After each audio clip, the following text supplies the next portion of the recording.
Good morning, dear friends. A bit tired and emotional and slow in the Zoom environment this morning. I hope you are fantastic, but it was worth the wait, colleagues, because Jenny has joined us from the Starship Enterprise. So good morning, colleagues, and welcome to Digital Office Hours. Paula Rain has had to see me so often this week. You are legendary. You are a wonderful human being. So good morning, everyone. And our favourite Adrian is back. Liam and Paul have joined us in the middle of the night once more. Clearly, there's something about the men that join our lives in the middle of the night and a bit of beard work. So I need to get myself pretty focused on the beard work, I think, guys. Fantastic. And Paul, you're looking particularly posh. I know you're going to be doing some recording in about an hour. So how you going, brother? Yeah, pretty good. I'm broadcasting, so to speak, from my new. I've been ousted into the garden, into a shed, because my stuff was taking over the house. So yeah, I'm from there today. So we'll see how that goes. That's that. Are you cold or hot? What's it like in the shed, mate? It's insulated. It's good. It's a little haven of research and away time. Look, I tell you what, there's an option there for all of us in terms of the management of partners. We learn a lot from Paul, and partner management. We learn a great deal from your wonderful wife, Paul. So that helps me a lot. I need a garden shed, so I have that option. So, colleagues, good morning. You are legendary. Sarah's in. Oh, I love you, Sarah. Sarah, thank you for all your kindness yesterday. You were just amazing. Thank you. You're just amazing too. Have you everyone online seen Tara speak in person? Oh my God. Oh my God. Everyone got very excited after that. There was a lot of energy in the room and we all walked away. Woohoo. No, it was a lovely crowd. I felt a lot like late Elvis Las Vegas at the end of it, because I was just, if there was a pore of my body, it decided to all sort of sweat at the same time. So you're in Darwin. Oh, mate, I tell you what, that frock was pretty wet by the end of it, can I say, Sarah? But it was worth it. It was a lovely crowd. So give my love to everybody in the Faculty of Arts and Societies. It's a special place. And Queen Megan's in, and Julie's in, and Gay's in. Oh, our friends are all in. So, team, this is great. Now, again, we always start to make sure everybody's crucial stuff is covered. What questions? Oh, and look, Maeve's gone straight to her list. Like Maeve's got a question. So colleagues, any questions or big things of areas or interests you'd like to share with us all to see how we can change the world one human at a time? And Liam, straight in. Good evening, gorgeous human being you. Hello everyone, good evening, good morning and good afternoon. My question was about information literacy. So I'm going to start with a bit of a story. I was in a coffee shop in Manchester, and it's a coffee shop that's frequented by a lot of postgraduate students. And I saw somebody desperately copying and pasting from the corner of my eye off ChatGPT, whatever it's called. Yeah. And I was wanting to scream across the room, yes. No. However, it wasn't my place to intervene. And I know that Tara did a public lecture when she was in Bolton about information literacy and the scholarly crime of the century, plagiarism.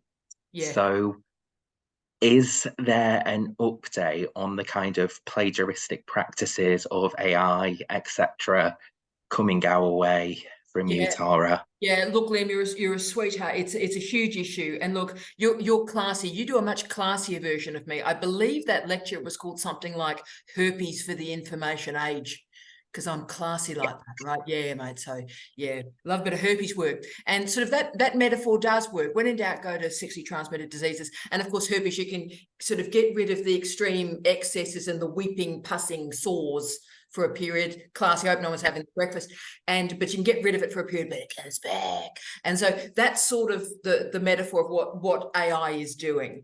A few things. So what I am doing, Liam, is I didn't want to be one of those randoms that, you know, oh, it happened and let's immediately do a seminar. I don't really know what I'm talking about, but let's just do a seminar and get some clickbait, right? So I've taken 5 months to carefully gather up the research, look at some of the early research that's the refereed research that's occurring, look at how software and how, for example, Authenticate is managing what Turnitin is doing. So, for example, the software, the text matching software is now managing AI in a very interesting way. Authenticate and Turnitin are doing that. And every thesis at this university and every thesis at my last university goes through text matching, and the student must check it, the supervisor must check it, and I spend 2 hours a day reading the thesis and reading the report. And if I see things that the software hasn't picked up, like, for example, a change in style or change in referencing style, or there are particular tells, as we would say in the field. If I see that, I simply grab it and I put that in and around some different software and sort out what's going on. But Liam, in some ways, we're starting with the herpes rather than starting with the sexual behaviour that started it, right? And so for me, I can diagnose and solve plagiarism wherever it comes from. So that can be managed, that can be handled, and we'll get to that in a second. But we need to give students, postgraduate students, our PhD students, the information literacy skills right at the start and the confidence so that they don't need to do that, right? And that involves note-taking skills, that involves reading skills, basic stuff that our whole culture doesn't like to talk about, right? How to read at standards so that our students are not just reading sort of textbooks and reading really basic stuff, you know, reading Insta posts, thinking that that's the standard of scholarship. So making sure our students are reading at standard, writing at standard, and are able to take notes. So that's the foundational work that's got to get done in partnership with our library colleagues. And that happens all the way through. What I also do, Liam, is I use text matching software with our students in their milestones once a year. So they must demonstrate that they have put this material through a text matching software themselves. They understand what the report is. And our students, happens in the UK as well through the COC, but in a different way. We test them orally on the way through. So that's crucial. But so all of that is a diagnostic to stop the student to be in a panic where they make bad decisions, right? So give them the skills so they don't have to make the bad decisions. Now, if they make the bad decisions, then there are consequences. And in the UK, obviously, there are some serious consequences about academic misconduct at institutional levels. In Australia, we have a national code for responsible conduct of research. So we've got some pretty big hammers that we can go for students at the end if we require. But let me just say, for our Australians in the room, and good morning, beautiful Nadika, for our Australians in the room, this is now the moment where we will have to do an oral exam. So, Liam, the way you manage this is somebody, an old troll like me, and, you know, I can work with Paul. Paul's not a troll, but I'm his troll mate. So the old troll like me comes in and does pretty robust oral examinations. So, Liam, I say to the student, right, Michael, on page 23 of this thesis, you stated post-structuralism does this. Could you please provide examples of the scholars and the arguments that verify that statement that you've made? So you've got to do a very different oral exam and drill right down. So, Liam, you're absolutely right. So I am constructing work on this to diagnostically help and care for students, but also make sure in terms of our responsibility to knowledge that we're handling this problem at the end. And yes, you know, there are ideological state apparatuses, Aldosarian, and there are repressive state apparatuses, and we've got to use both in this circumstance. But we mustn't hit students over the head when we haven't given them the skills to do the right thing in the first place. So we need to focus right back on fundamentals: reading, writing, note-taking, care, support for students. Is that helping a bit? But there is an update coming. There is an update coming. Absolutely. Paul's made some very helpful comments about their teaching practices of getting students to read an assignment that's been done with AI and then getting them to pull it apart. I think the rehabilitative practices are really, really important. In my current role, I've spoke to the academic conduct officer, and at first they thought I was being the hysterical person making a moral panic about this, but I said that we're going to have to keep up with this because this is going to be a major, major issue for the 2020s. And we've got all sorts of sound bites emerging, like how to do an assignment with AI, blah, blah, blah, blah, blah. And yeah, really concerning. Look at Islam, and obviously Paul has done exactly the right thing there. We've got to provide curricular design components. This is all about curricular design to scaffold students before they get anywhere near a doctoral program, and Paul's work is incredibly helpful there. Annotated bibliographies do this. You know, the old information scaffold work that I did and taught for 20 years is now back. And, you know, maybe we need to put some of those assessment protocols in the confirmation of candidatures, right? But you're not being, inverted commas, hysterical at all. But I think there are multiple ways we have to handle it. We have to handle it caring for the students so that they don't panic and make bad or easy decisions. And also realize, we've got to talk about the wonderment of knowledge too. We've got to talk about how amazing it is, what a gift it is to do a PhD, what a gift it is to do research. And, you know, if you take shortcuts, at the end of the day, okay, look, you may pass, it might get missed, but you know what? Who have you cheated? That was the line I always use with students. It's like, okay, so you've ripped somebody off, right? Okay, plagiarism. But you haven't learned anything.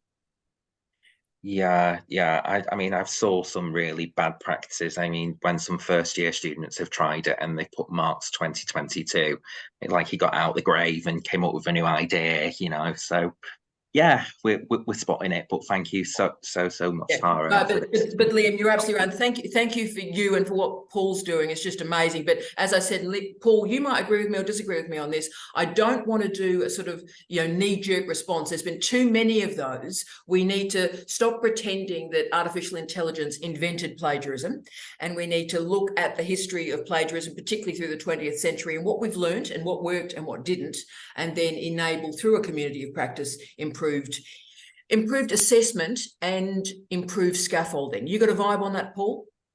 No, I completely agree. I think you're right. You've got to be preventative rather than reactive. And I think you're right to hold off and not be, to quote some scholarly person called Tyra, you don't want to be that, is it the Beyonce marker? Is that what you Yeah. You don't want to jump on it just because it's a fad at the moment. You need to collect the data. And I think, although what I'm doing is small, I think it's helpful in showing students that actually ChatGTP isn't that helpful. And it's quite illuminating and obvious when people are using that. Yeah, and they're the experiments I've been doing, Paul, when I'm all alone in Darwin on a Saturday night, because that's the life I'm living, where I actually trial putting it into different AI components, putting in different search tools. And so I can see the language that's used, so I can pick it up again. It's those sort of very straightforward, but they're not straightforward, they're clever, straightforward experiments like you're doing, that when we gather all those jigsaw pieces together, we can change the world, I think. So you're a legend, Paul, absolute legend. Wonderful. Gay wants to talk to us. Good morning, Gay. Good morning, Tara. This is just a little question for you, Tara. I've been sending you Facebook messages for some time, and I don't think you're reading any of them. And I just wanted to...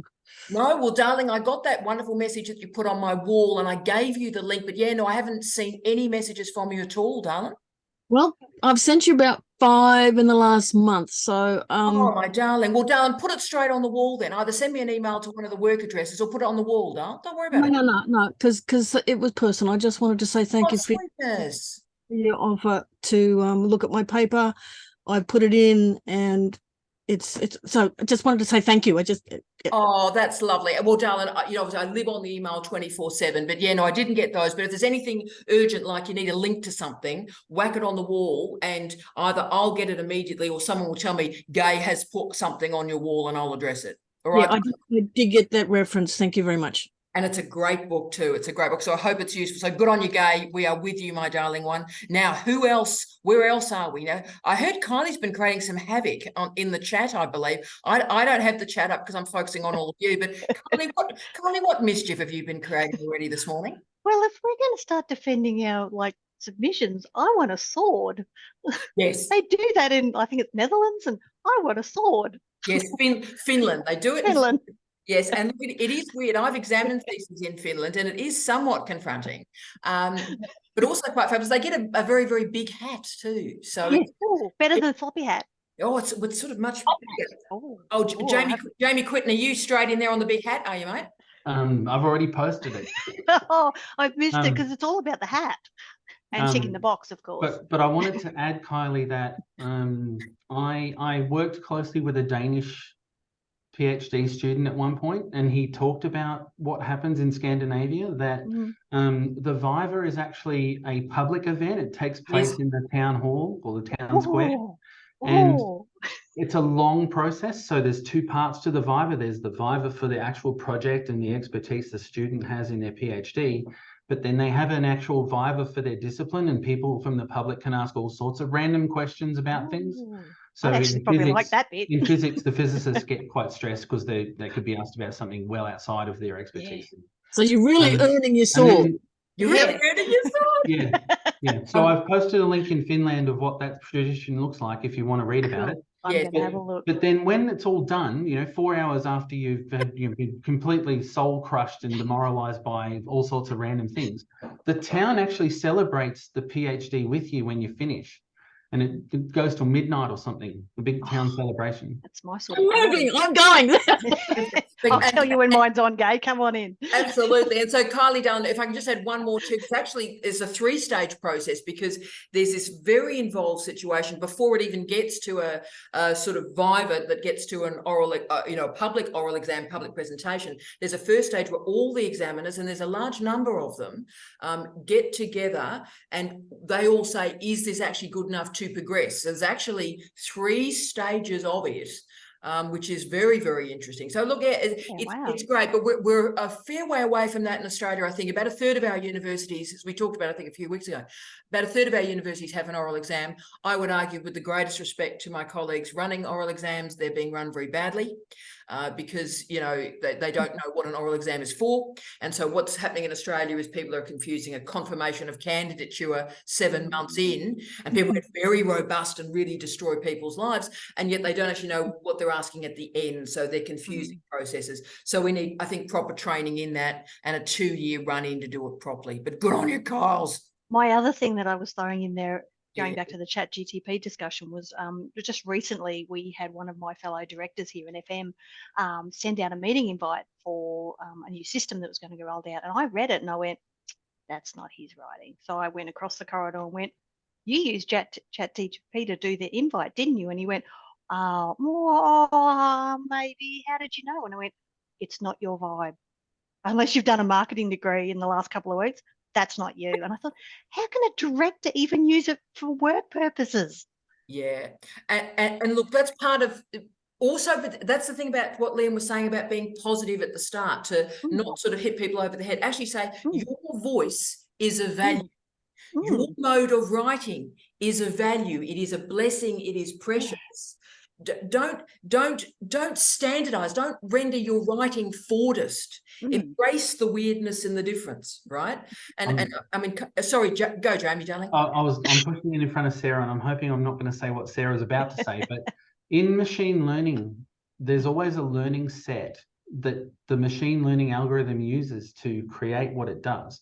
In the case of ChatGPT, that learning set is very large and involves a large number of examples from lots of other people.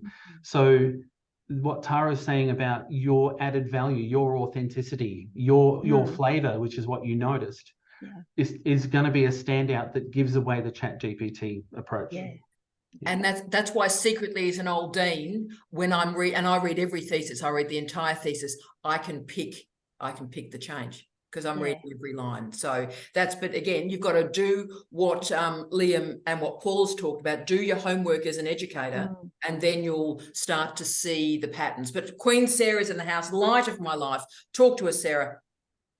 I was wondering about what was covered in, because everyone else, we've just been doing a faculty planning strategic thing the last couple of days, and our online learning management system people said, oh, we're going to include some AI into our learning management system so we can create rubrics and stuff. So I found that quite interesting. I wanted to know your point of view of that, Tara, but also wanted to bring in that whole thing about what we're talking about, which is you just have to have a good assessment. You have to contextualize it so that ChatGPT can't talk about your situation. So I think that's quite important. And while I'm at it, I wanted to introduce my lovely friend Jenny, because she's new. I don't know if you've met her yet, but she works with me and she's great at authentic assessments. Jenny is a legend. Jenny was in the ever first #1 digital office hours, and was it office hours 5 where you're on your bike? Jen is a legend. Jen is a legend of digital office hours. I was also the fangirl when you first sort of stepped into one of our rooms here to sell your story and tell us why we needed you here at CDU. So I'm incredibly grateful and incredibly happy. But I felt like I knew Tara because I spent a lot of time on my bike listening to all the vlogs. At the beginning, I'm sort of about to submit my research proposal, but like anything, I had to overthink everything and make sure I'd listen to everything possible. And I think the day I was given your name and go and see what this woman can do for you, just digitally, which probably doesn't sound very good. Yeah, it's makes my eyes water, Jen. But yeah, very, very, very grateful to have you as part of my journey and delighted that you're here on campus. I love you that. But I think your great work with authentic assessment is crucial. And Sarah, that the old trick I used to do in the early days when the online environment, that's how old I am, Sarah. So it's like when this is like the 27th time I've seen this conversation, right? So when the internet became an issue in universities in the late 1990s, all I simply did when I was teaching cultural difference and diversity in Murdoch University in West Australia is I made sure the assessments I made them focused on Aotearoa, New Zealand and Australia. So with all the internet very US and European focused, I made sure there was very tiny focus on policy documents in Aotearoa, New Zealand, and I had a very specific reading list, a long reading list, but I said every student must use 20 references from the list I provide. You can use other stuff, but 20 from the list I provide, so they can't get easy answers to difficult questions. So I was very, very prescriptive. Got a lot of heat in the UK when I was at Brighton for doing this, but I write in the early stages of a degree very prescriptive assessment to take them by the hand, walk with me, friends. Walk with me. And so to give them those academic literacy skills and confidence to know this is what we do. And so it actually becomes more difficult to cheat in my courses than actually do the work. It takes longer to involve cheating than actually just sitting on your clacker and doing my assignments. Because I'm a terrible person. Love you, Sarah. Love you, Jen. And the Dougster straight in, the man, the myth, the legend. Good on you, Jen. Love you, Jen. How are you, Dougster? Where's Doug? Oh, Doug, darling, you're mute, baby. Can I demute you? Sorry about that. That was the first. Maeve was up before me, but I'll jump in. Go, Doug, and I'll go straight to Maeve. Okay. Not wanting to sound like a broken record, but is the info session next week? It's the week after next. It was going to be next week, but beautiful Fiona are coming. Do we have a day? We will probably have it not next Thursday, but the following Thursday, darling. I've just got to make sure fee's available. Is that okay? Thursday. Not. I'll have to watch the recording. Oh, darling, I thought I was putting it on Thursday for you. No, I can't do Thursday. Which day can you do? I thought Tuesday, Wednesday, or Friday. Okay, I'll try and make it. Luckily I can change at this point. I'll just check that our Fiona is available. And so it should be not next Wednesday, but the following Wednesday, okay? Yep. And I'll publicise it widely, don't worry. Thank you very much. Good on you, Doug. You're very precious to us, my darling. Queen Maeve's in the house. Love you, Doug. Hello. Yeah, so I did mention to Julie this week that we were going to talk about the 2 questions that I had in mind. So I know Julie is here to. I love Julie. I owe Julie a piece of work too, Julie. You're very precious to me. Oh my God, Julie, you're amazing. What a star you are. So go, Maeve. Love you, Julie. Yeah, cool. So the first question was about transferring from one university to another. Yes. So I know Kate and name's gone blank on me. Lovely, Eunice. Kate and Eunice transferred. So sorry, Eunice, just went blank. Friday mornings can be bigger than you think. So yeah, I just wondered, can you offer anything to students in particular? Because I know people want to go to CDU where you are. So can you offer some, speak about that? Well, first you better go to Kate because Kate's obviously going straight in there. Go, Kate. Can I comment? I didn't transfer, Maeve. That was way too hard and difficult and nasty. I left the University of New South Wales and then later enrolled with Tara. That was so easy. Eunice had a different journey and she apologizes for not being here this week. No, that's fantastic. But yes, so Eunice was a transfer. Kate was very much, this was a bit of a mess in one institution. Then she paused and went, yeah, nah, mental health break. And then in, out, shake it all about to a new institution. Eunice transferred. Sorry, go, Kate. I just want to say one thing. You've all heard me rabbit on about that previous supervisor whose personality after years and years and years of working and studying with her changed completely. She died last weekend from a brain tumor. And many of you will have seen it all over the news here. So anything I've said bad about her, just forget it. Okay. I wanted the dean to listen when I said I'm really worried about her because she was all over the place doing weird things, saying weird things, all on tape, all in writing. But that's the end of that now. But so Kate, darling, the first thing I need to say to you is, remember, all of us are on a health and illness journey. I mean, none of us get out of life alive, Kate, right?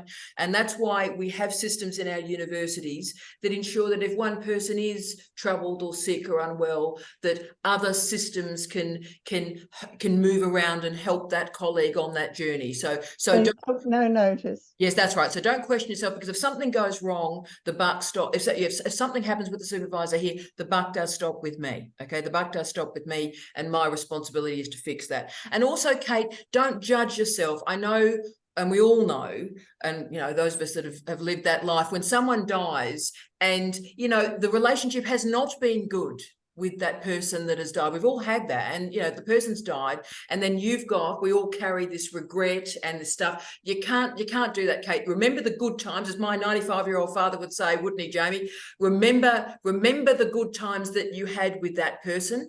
Cherish those, and the point where things went wrong and it hurt you badly, just park that, acknowledge that it hurt you, but at this point, remember the good times. That's how I would handle that, Kate. But don't judge yourself, darling. You're a student and disempowered in that configuration.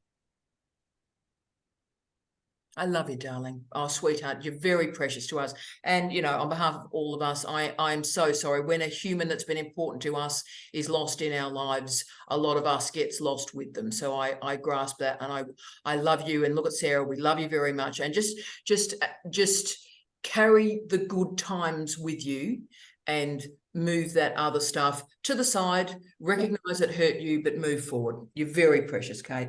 So let's try and go with Maeve's transfer issue. And obviously, Kate, you can speak to the movement of universities. I've handled a lot of them, and look, they can be a blessing for students. Let me just give the negative stuff as the old goth first. So you as a human being, and also, Liam, can I say this happens when you're moving jobs as well, of course. When you are moving universities to do a PhD, you have to make sure you've healed yourself. So if you've done some things that are a bit dodgy or problematic, or your behaviours are a bit weird in a previous university, you need to look in the mirror and do that. So if you haven't worked hard enough, you know, instead of blaming the other people, look in the mirror and go, right, well, these things went wrong and I have healed these matters in myself first. So you need to come to the new relationship as a fully formed, healed person. And then the transfer gives you a fresh start. And that's rare in life. So transfers are great because a new institution can give you that new start, new way of thinking, new supervision, and can reboot your entire thesis. The trick of it, Maeve, is you need to find a supervisor that knows what they're doing, because when you transfer, the clock is a very fast clock.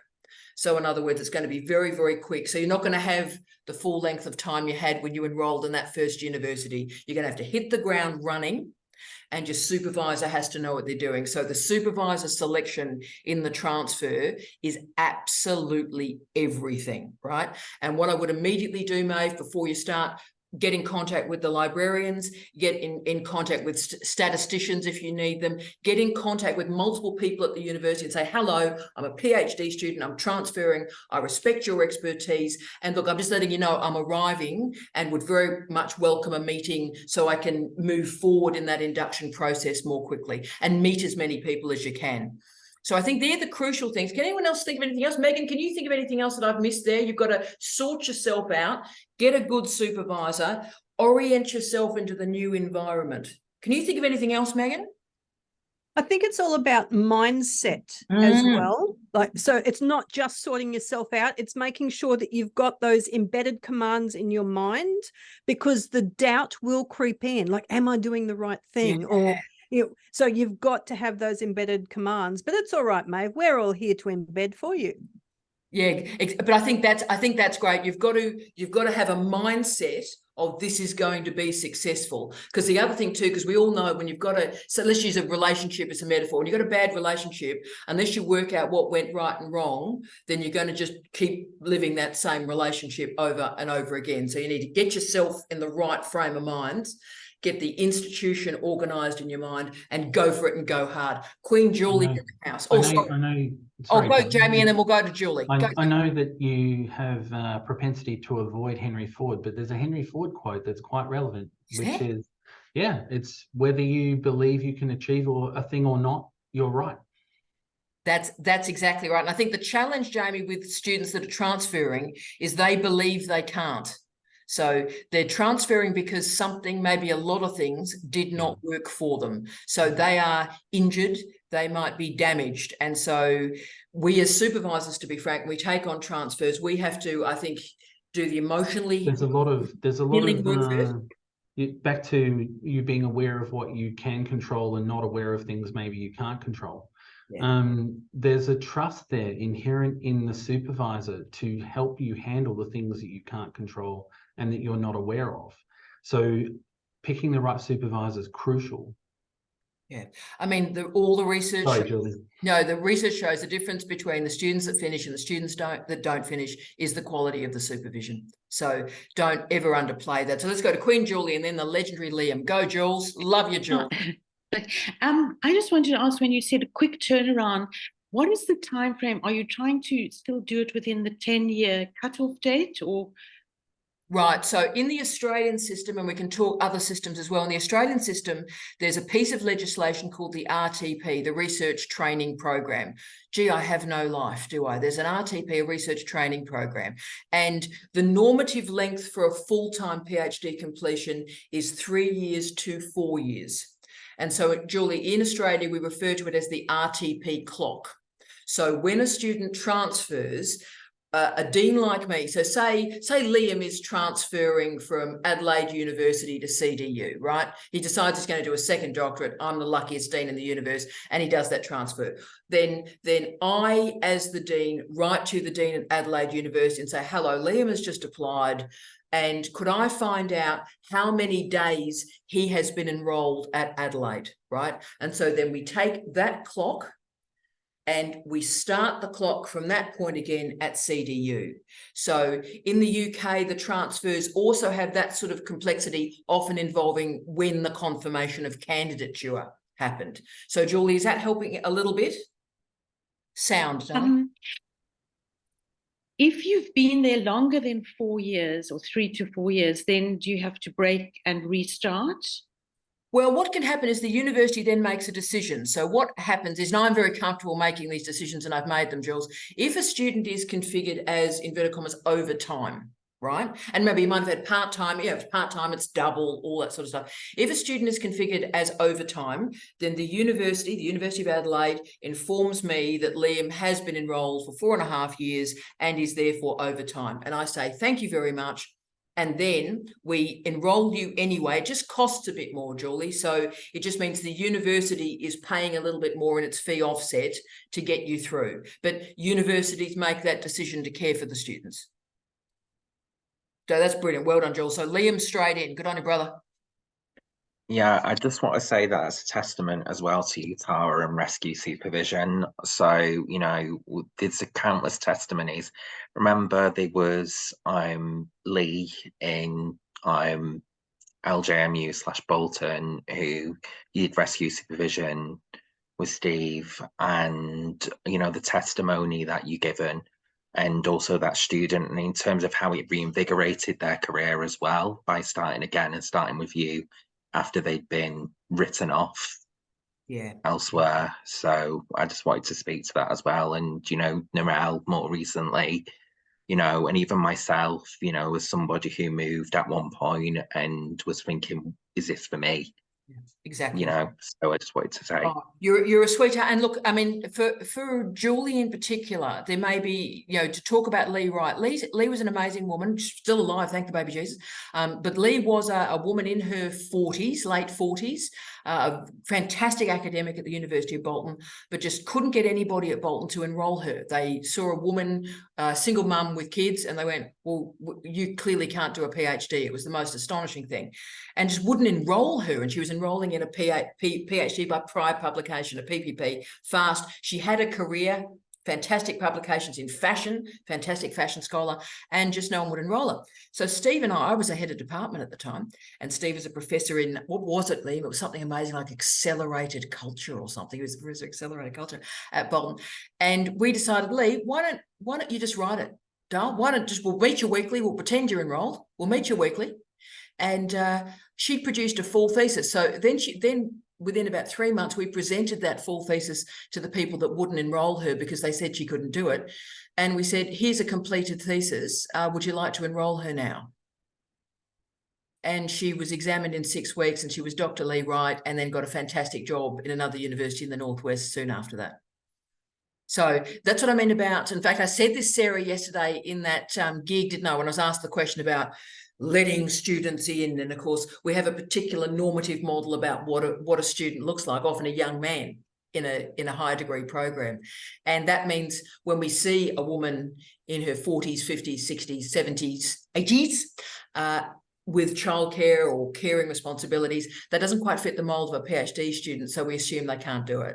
Well, that was the question. I found a supervisor who asked, who put the word out that he was looking for PhD students, and I'd been following him for quite a while, and I finally met him. I was all very excited, and he said, "How many kids do you have?"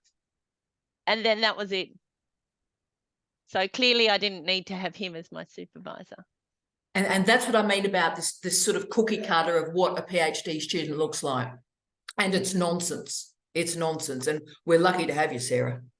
Thank you. But it's also an age thing too. They say, well, what are you doing this for? Because you technically won't have much time after your PhD to actually, until you retire. And you're thinking, because you'll be dead and stuff. Yeah.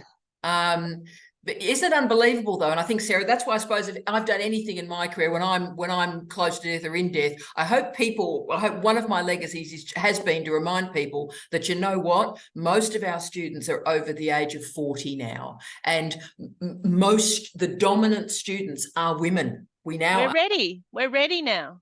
Well, most of the students we enroll in most universities are women. So they're the majority, and the students, the average age now is starting at 40. So that's what normal looks like. And we just have to connect the iconography of a PhD with who's actually enrolling. You're the best, Sarah. Now, I think Queen Kate was in, so it was Kate, then Queen May. Oh, can we go? So Jen, can we go Kate Mayview? Is that okay, Jen? Just Right. a quick comment. When I enrolled with Tara after leaving that other university, my PhD was completely different. Nothing like what I did originally. Mine became a, what's it called? PPP, PPP. prior publication. So I used some of the publications from the previous degrees, and I have a few degrees, into this one, but I had it started and finished within a year. Thank you, Tara. Head down, bum up, and lockdown. I wasn't allowed to go anywhere, so all I did was write, and I got a PPP. Thank you. Well, but darling, you deserve it. That's you. That's you. You did the work. But all I'm saying is, so you know, you got bright people. Let Kate do it. She's brilliant. And I'm very old as well. For anyone who thinks anyone needs to retire, nah. My mother danced and taught dancing till she was 88. I'm going to be writing till I'm 98. So how many jobs have you got at the moment, Kate? Just so you can tell people, how many jobs have you got? Well, my main job is as an expert witness. So I write medical legal reports for the courts full time. That's the main one. And writing books as well. And now this comes from your wonderful YouTube extra income. And I stupidly, and I'm telling everyone, do not sign up with Ex Libris. They are fabulous, but they charge money. And I should have listened properly to your YouTube, because you don't need to pay people to promote your books around the world. I just got really excited. Yeah. I submitted the book a couple of weeks ago, the first one. Yeah. But they hassle me all the time. They're on the phone. Oh, we can get you reviewers all across the globe. You were going to promote your book. I said, no, but they want it. Every time they call, they want an extra couple of $1,000. I said, no. But the next thing I'm starting or resuming is my podcasting. I did 2 a couple of years ago. I've got my Zoom here. I have to go and buy some headphones. So I was going to ask Mary, what headphones have you got? Are they good? Yes, because we're all obsessed by Mary, of course, and we're obsessed by Mary's headphones. Does everyone use headphones to podcast? Look, these are really old. Kylie, in fact, they're kind of fraying a bit and they drop bits of black plastic all the time, but I love them. So I keep using them. They keep working, so I keep using them. But I think we bought them in the early 2000s. Oh, that's fantastic. Kyle, do you want to just do a brand sale for your particular mode of headphone? Oh, sound, babe. Sound, sweetheart. Yeah, you did the weird. Are they wired? The Plantronics. I know they're not wired. They've got a little chargy thing. I love them. It's really good because it does, even with my door shut, it still gets very rowdy outside. So this just puts me in the zone. So very good. Very good. Who knew we'd be having these wild conversations? This has been a wild digital office hours. Wild. I blame Kate. Kate, you rock. And darling, don't judge yourself. Remember, we're doing the controlled experiment between the 2 different firms. Let's see how they go. All right. You're the best. Let's go to. Can I just say something? Sorry to interrupt. I'm doing a master's, and one of the reasons I'm doing a master's is that my supervisors clearly didn't think I could do a PhD. So I said, I'll change it down to a master's, and then they seemed much happier. And I've done my milestone 1 and got really good marks, but I'm still getting comments like, why didn't you just write a local history? Why are you doing a master's? Mm-hmm. And so I think I'm really in a situation where I just don't fit the pattern that they have in their head of someone who does this kind of research. So now, Mary, now that you and I have known each other, we've shared, how many hours have we shared together? Probably about 30 hours now of life you and I have shared. A good West Australian. We share a good mate in Len Collard. Yeah. Now, Mary, can I just say to you, mate, and I want to speak to you honestly now, I have believed in your ability since the first 5 minutes you and I talked. And it has, and I can express this now without getting upset. Every day I think about you in that master's degree doing this remarkable research that should be a PhD, and every day it haunts me a bit. Oh, so I'm really touched. No, I'm really touched. Just so you know, what you are doing is a PhD. And again, if this helps you, some random, because I was a working class, I nearly said tart, I probably was a working class tart in West Australia. enrolled in a master's degree. And I was enrolled in a master's degree because people thought women, can't really do it. So you enroll them in a master's degree, see if they can do a PhD. And I was enrolled in a master's degree and did it very easily, very quickly. That was my Beatles one. And the examiner reports, both from the UK, Fisk and Jenkins, Liam. Fisk and Jenkins were the examiners. And they wrote on it, Mary, why has this woman received such bad advice? This is clearly a PhD. I've checked the regulations. I'm not in a position to award this a PhD. I have to award it as a master's, but I want to log that she has been advised badly. This is actually a PhD. Okay. Yeah. I mean, I will go on and do a PhD, and I've already got another topic in mind, because the area I research in is honestly very, very under-researched. So I've decided, look, I'm going to get this master's done. I'll finish it next year. I'm going to spend a year after that looking for another university to do a PhD at. Mary, and know that you can do it. Straight to Kylie. Yes, I'm I'm very passionate about this because I was told the same thing. I enrolled, put in the PhD form, and they went, "Oh no, you haven't done honours, even though you've got multiple quals and all this well experience." I fought and fought and fought, and then went, "Okay, I'll go in the masters, but I'm telling you now, as soon as I meet your 3 criteria, I'm transitioning. I'll tell you that now." Got that all done, and then put the transition documentation in, and the dean at that time of the engineering went, "Oh no, finish your masters." And I went, again, I am not doing a masters. So I rang every day. I just drove them insane and transitioned across. So I'm not sure whether or not your uni has that ability to do a transition. Yeah, I could transition, but because this is the second university I tried at, the first one where I actually graduated from, I couldn't find supervisors. So I really started losing confidence that I could actually do the research anywhere. So, but of course I had Tara in the background. Tara is actually what helped me. When I came across Tara about, 4 or 5 months after I got to the second university, and that's really what's getting me through. And actually, quite honestly, to everyone, I'd just like to thank you. These Friday mornings are what are getting me through.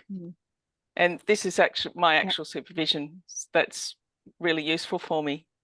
And Mary, you are so precious to us. As I said, you are in my thoughts. I talk about you like it's a third person in my marriage. And when Jamie and I talk every day, Mary is always agenda item 2, just so you know, making sure you're right.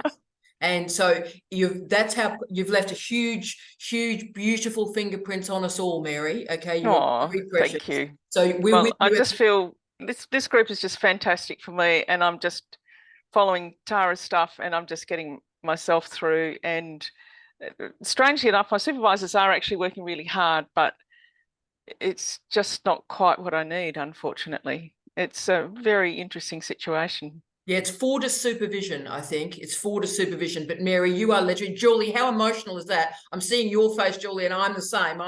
I'm just hanging on here. Can we go to Maeve, then Jenny, then our Liam? So Maeve, Queen Maeve, in. Love you, Mary. Yeah, that's big, Mary. And yeah, I agree with I'm going to call him LW. I agree with you, Liam, in the chat. And even though you may, Mary, not be changing supervisors now, if you go to another university, they may take you more seriously from the start, and you may be stronger about yourself and who you are, as well, as Kylie has demonstrated. But what I really wanted to say was back to where we talked about the idea of the standard PhD, and we have the examples of the young men in the room who are not that stereotype. So Leo, brain's gone mush. So Liam, you know what I mean. So, but what I really want to say, because it's very important, is that when I came to the PhD, I was telling myself the PhD was going to be late in my life, and it was going to be not doing anything to change my life. And I found that quite wrong. But nonetheless, what I really wanted to say was I decided to do a PhD because I owed it to myself, because society didn't give it to me, and I was going to get one anyway. And that's the thing. Pay yourself first. Look at Lorraine. Lorraine nearly is nearly staying in the chair. Mind you, great England shirt, by the way. Good game. It was a great game. And 3-1's about right. Can I say 3-1 was about right? I think that was an accurate thing. Maeve, absolutely. And you saw Lorraine's face there. It's like at a certain point, you've got to pay yourself first. You've got to fill your own well up again. And for so many of our colleagues on this call, men and women, non-binary identifying crew, you've given of the deep self to others for a lifetime, and you need to take that moment and fill your well up again. Absolutely amazing. I want to talk to Paul in a second too, but Jen, talk to me, Jen. Maeve, absolutely with you on that one. And I find as an old lady, I'm about to turn 58, which probably isn't that old, I suppose, but yeah, my children certainly think it is. But my son's like, what the hell are you doing this for? You know, you're going to retire in a little while. And it's like, hell no. And again, my PhD, I see it as a gift back to the community that have given me so much in my entire career in the Northern Territory, which is, you know, pushing up to 35 years now. But the thing that I find really frustrating is that I live in this amalgam of all of our HDR students, and it's like, you know, your impact, what are you going to do afterwards? And it's sometimes like I feel like I have to sort of fake responses because, you know what, I just might put my bloody feet up and go on holidays when I finish this. I may not. And again, what happens with my research and that evidence is gifted to remote Indigenous communities to say, hey guys, this is what you can have. This is yours. Do what you want. Go and smack the Department of Education around the head with it. Good luck. But here are your stories.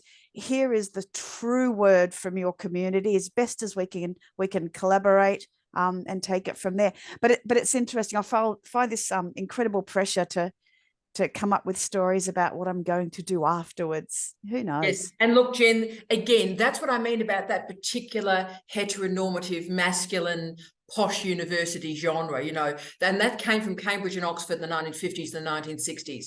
And that economy was based on, that academic economy was based on a woman at home looking after kids and looking after that lone dog male academic so he could achieve. And that narrative still carries on with us, right? And Jen, what you've captured there is the best of what academic work can be, that's about citizenship, that is, I love your word gift. It is the gifting. I love that. I'm going to think about that for the rest of my life. The gifting of knowledge without expectations for how it is used. So gifting it to another human being and saying, if this is of use to you, I wish you well with it.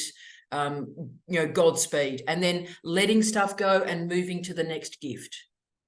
I think that's beautiful, Jen. Absolutely. You are legendary. I feel lucky every single day. I'm not going to take credit for that, because the reason I'm so keen to do this is how I was brought up culturally by Indigenous colleagues. So it's like, you know, this is what it is. So yeah, I will not take credit for that. I'm following their example. But that is a blessing to recognise outstanding knowledge and practices and being able to do it in ruthless times, Jen.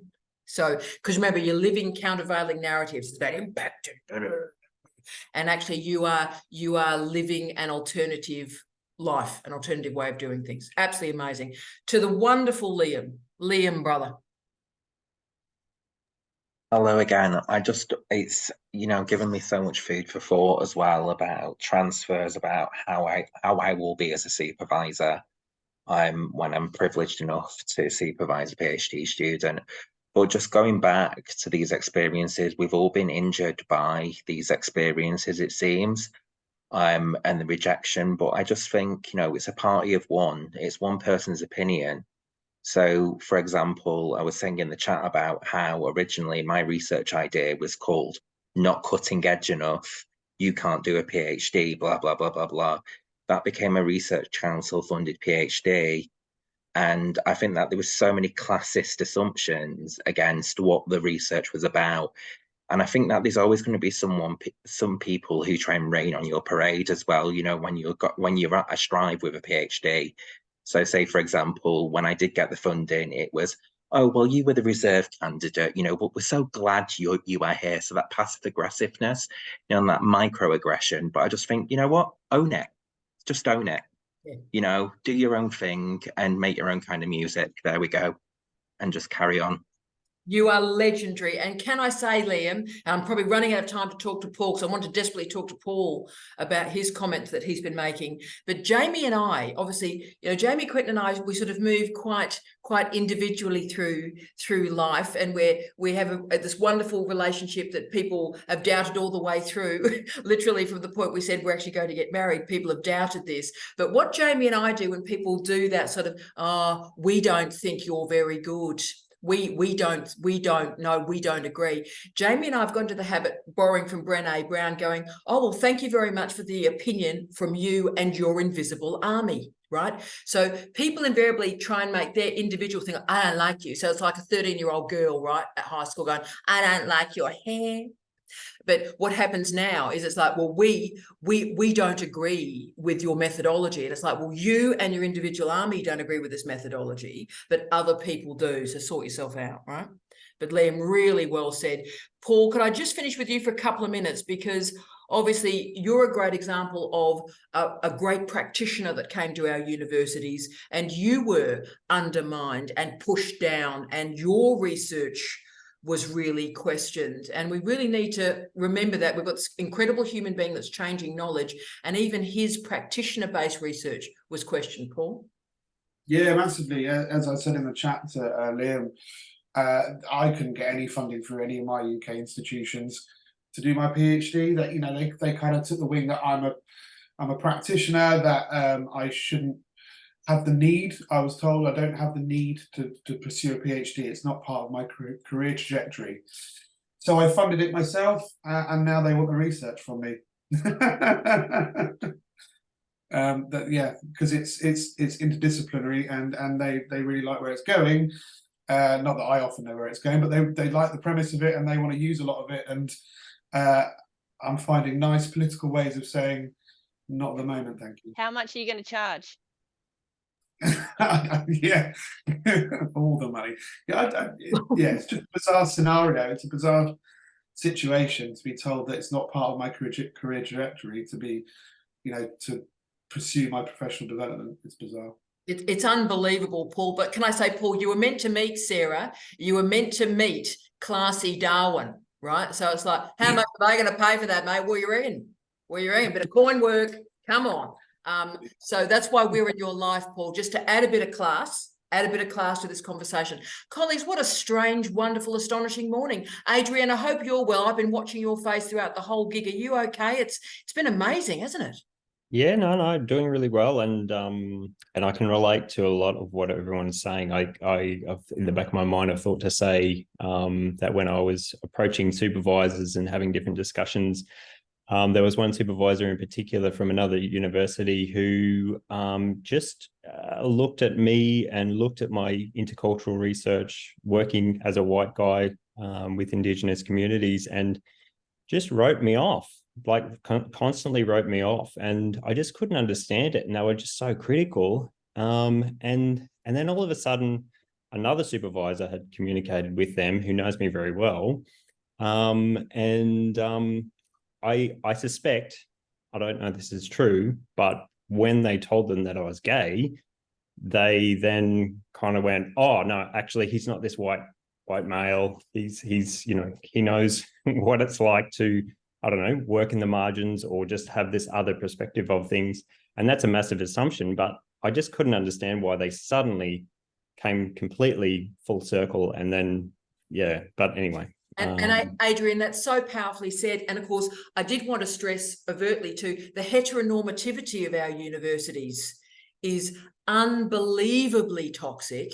And the idea that, oh, right, well, you know, you've had to suffer, because you have had to suffer, you know, by being in this heteronormative institution. But the idea that that suffering has rendered you a better scholar is unbelievable to me, Adrian. Yeah, and I mean, I also relate to what Maeve is saying in terms of just, you know, getting out there and being the change, and using your research for to show your place, to just demand that you exist in this in the academe, and that yeah, there's a lot of important information and knowledge that can come through your existence, your practice, your take on the world. So yeah. Colleagues, I thank you so much for your time. What an amazing statement to finish, Adrian, and wonderful Susan just turned up just as we're leaving this one, Susan. But can I say, Adrian, finding your place in the world is the statement I'm going to carry forward in my life this week. Colleagues, thank you for the most unbelievable digital office hours. I feel like a different person. We love you. We love you all. We're with you. And I'll see you in Right Club. I hope I'll see Susan in Right Club in about 30 seconds. See you soon, colleagues. Jen, love you, mate. See you soon. Bye-bye. Pleasure. Fantastic.